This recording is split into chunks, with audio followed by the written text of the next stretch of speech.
Hello guys, welcome to your YouTube channel Aspire Reviews. Oh my god 2 అనే movie అయితే చూడడం జరిగింది భయ్య. ఈ మూవీ జియో సినిమాలో అయితే స్ట్రీమ్ అవుతుంది. ఇంకా ఈ మూవీ చూశాక నా ఒపీనియన్ చెప్పాలంటే ఓకే భయ్య, మూవీ అంటే కాన్సెప్ట్ అయితే బాగానే ఉంది, కానీ నాకు ఎందుకో కోర్ట్ సీన్స్ అంత ఎంగేజింగ్గా లేవనిపించింది. గోపాలలో ఏంటంటే చాలా బాగుంటాయి. గోపాల ఏంటంటే ఓ మై గాడ్ 1కి రీమేక్ అనమాట. నేను తెలుగులో చూశాను.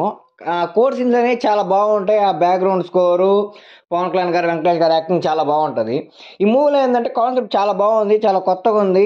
ఏమైతే చెప్పాలనుకున్నారో డైరెక్టర్ బాగానే కన్వే చేశారు, కానీ ఆ కోర్ సీన్స్ ఎంగేజింగ్గా పెట్టుంటే నాకు బాగుంది అనిపించింది. అంతేకాకుండా గోపాలలో ఏంటంటే మొత్తం చూపిస్తారు, అంటే ఫ్యామిలీ తరపు నుంచి ప్రాబ్లమ్స్ ఎలా ఉంటాయి ఏంది అని ఇందులో కూడా చూపిస్తారు. కానీ ఇందులో ఏంటంటే సొసైటీ తరపు నుంచి ప్రాబ్లమ్స్ ఎలా ఉంటాయో చూపిస్తారు. పర్లేదు, కానీ మరీ అంత బాగా చూపించినట్టయితే నాకు అనిపించలేదు భయ్య. మెయిన్గా ఆయన యాక్టింగ్ భయ్య, కళ్యాణ్ భయ్య గారి యాక్టింగ్ ఆయనైతే చాలా అంటే చాలా బాగా చేశారు భయ్య. ఆ పాత్రలో జీవించారంటే నాకు ఆయన యాక్టింగ్ మాత్రం చాలా బాగా అనిపించింది. ఆ మెయిన్ నాకు అదొక్కటే భయ్య, కోర్ సీన్స్ కొంచెం బాగా పెట్టుంటే బాగుంది అనిపించింది. అండ్ ఆ బ్యాక్గ్రౌండ్ స్కోర్ భయ్య అంతే అనిపించలేదు. అండ్ అది కాకుండా ఓ మై గాడ్ 1లో ఏంటంటే దేవుడికి కొంచెం ఎక్కువసేపు ఉంటుంది అనమాట. స్క్రీన్ టైం కానీ మొత్తం చాలా ఎక్కువసేపు ఉంటుంది. దీంట్లో అక్షయ్ కుమార్ గారు యాక్ట్ చేశారనమాట అలా. కానీ ఈయనకి పెద్ద ఇంపార్టెన్స్ ఏముండదు, జస్ట్ అలా అవసరమైనప్పుడు వస్తారు, వచ్చి 2-3 వాక్యాలు చెప్పేసి వెళ్ళిపోతారు అనమాట. అంతేగాని ఫస్ట్ నుంచి లాస్ట్ దాకా ఆయన పక్కనే ఉండి నడిపించే అంత ఏముండదు. అదే కాకుండా అక్షయ్ కుమార్ గారు ఎందుకో నాకు అంత సూట్ అయినట్టయితే అనిపించలేదు భయ్య.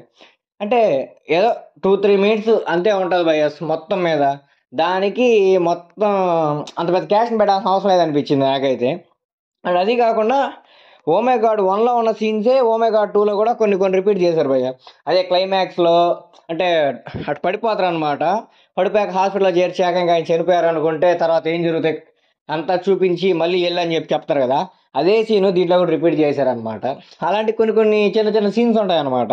అవన్నీ మళ్ళీ రిపీట్ చేసినట్టు అనిపించింది. అవి చూస్తుంటే ఎలా ఉందంటే ఇది ఆల్రెడీ చూసాం కదా, ఇంకేడ కొంచెం ఏమైనా కొత్తగా ట్రై చేసి ఉంటే బాగున్నే అనిపించింది అనమాట. అదొక్కటే కొంచెం డ్రాబ్యాక్ అనిపించింది. అంతకుమించి మూవీ అంతా ఓకే భయ్య, అందరూ చూడొచ్చు, బాగానే ఉంది. జియో సినిమాలో అయితే స్ట్రీమ్ అవుతుంది, చూడాలనుకున్న వాళ్ళైతే చూడొచ్చు భయ్య.